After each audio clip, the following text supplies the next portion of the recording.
Hi mga kakulot! For today's video tayo ay magwawaldas ng pera. Joke lang yon. Usapang matino, meron kasi akong nagugustuhan na sapatos dito at nililigawan ko nga. Kaso nga lang, wala pa kasi akong enough na pera noon, pero lagi kong binabalik-balikan kung nandun pa or baka nabili na at saka wala na silang stock. At ngayon na pinuntahan ko kasi nga may pambili na ako. Luckily, meron pa naman kaya go tayo. Bibilihin natin yung sapatos na gusto ko. Anyway, hindi naman ito yung sapatos na famous.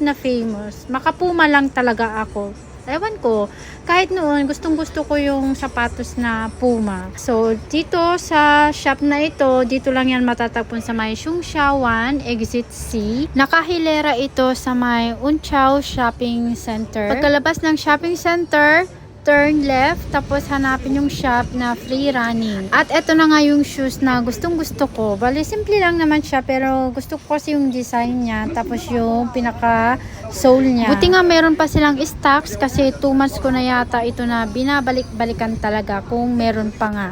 At hindi lang yung sapatos ang binili ko, syempre kumuha din ako ng panlabas ko na tsinelas na Puma din. At eto, habang nagbabayad ako, si kuya nakisali sa aking vlog. Very cool din siya. Siya rin yung pumilit sa akin na kumuha pa ako ng isang item kasi nga may discount pa kapag dalawa yung kinuha ko. O siya, hanggang dito lang muna for today's vlog. Bye!